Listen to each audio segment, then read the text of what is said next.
Jeremy out back for the Chief tonight with some weather we need to watch. Yeah, some of these showers and storms could be serious, and they're already sparking up in parts of the area just south of where we normally forecast for. So just south of Schuylkill County, basically on the other side of the tunnel once you go through those mountains there.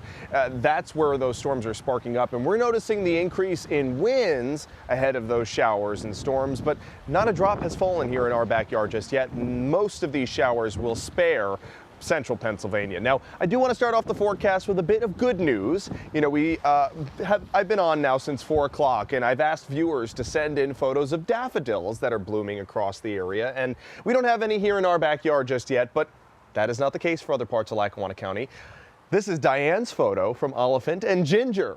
Just as beautiful as those daffodils in the foreground. Thanks, Diane, for sending in your daffodils. And look at this close-up shot that we got from Sherry in Archibald. Wow, with the sunlight bathing these daffodils, that is sure to bring a smile to your face, and it certainly brought a smile to mine. Thank you, Sherry, for sending that in from Archibald. And we did see some peaks of sunshine, some peaks of yellow in our skies as we started off the day and into the early parts of the afternoon, and that sunshine helped to destabilize the atmosphere. So when you have warming air rising, that helps to fuel clouds, and those clouds end up becoming bigger and more substantial and more capable of holding rain. So with the increased warmth and the high humidity, we're also noticing those storms popping up just to the south of our area. Some of them could deviate their track somewhat and bring it into places like Pottsville, where there have been a few sprinkles and showers. Notice the little bit of rain that is ponded there on this rooftop in Pottsville. And here's the live view from the lake shores of Lake Wallenpaupack. We've got some ducks enjoying the waters right now. Oh, one's taken off. You couldn't have timed that more perfectly. Thank you so much for taking off on that flight, duck. This was a beautiful, oh, it doesn't get better than that. Awesome. We got some ducks taking off. It's almost like we paid them to do it for television. 70 is the current temperature. We have winds coming out of the west-southwest at 13 miles per hour. And those temperatures really got up into the upper 70s for parts like Allentown and Selinsgrove too.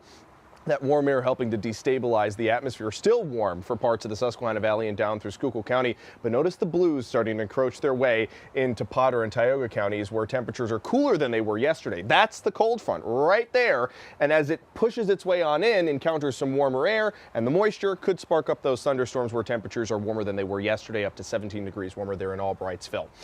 Wind speeds, they're gusty from time to time. They're sustained from 5 to 15 miles per hour. But look at the temperature roller coaster we're going to be on for the next 12 hours. We're in the 70s now. By tomorrow morning, we're close to the freezing mark. You'll need those layers to go out the door tomorrow.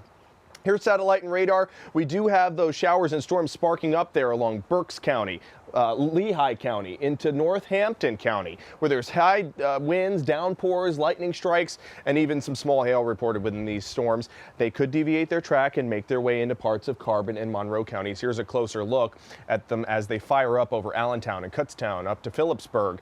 And as we head into the next 2 or 3 hours, more of this energy and moisture is going to transpose itself up the eastern seaboard and bring showers and storms to places like New Jersey and into New York City, and some of them could brush our area too. So here's future clouds and radar. I do want to point out central Pennsylvania is going to be spared from all of these showers and storms, but northeastern Pennsylvania, we're talking about the Poconos up into Pike County, could be nipped by these severe to strong thunderstorms as we head into the next 6 hours or so. Wrapping up the rainfall past midnight, and the clouds get kicked out tomorrow morning. We've got clear skies throughout your entire day tomorrow, but with the temperatures down in the 30s and 40s, and with the winds, it's going to feel more like the 20s and 30s all day. So we have a severe weather risk for those of you in Schuylkill, Carbon, Monroe, Pike, and parts of Wayne County over the next 6 hours. We're going to pay close attention to these storms as they fire up. We're talking about maybe 1/4 of an inch of rain for those of you east. Here's your dog walking forecast. This is Toby. Marianne, thanks for sending in your little Phillies fan. As we go through the next, I'd say 6 hours, it's not the best time to walk the dog with the rain showers and thunderstorms out, especially if you live in eastern Pennsylvania. But if you're in central Pennsylvania, you're A-OK. Just have the layers ready for tomorrow morning, with temperatures down in the 30s. There's your 7-day forecast starting off April, only in the 40s, but it doesn't last long, Scott. We're up in the 50s for Wednesday, and we're into the 70s once again for Thursday. That sounds splendid. It does sound splendid. Yep. Thank you, Jeremy.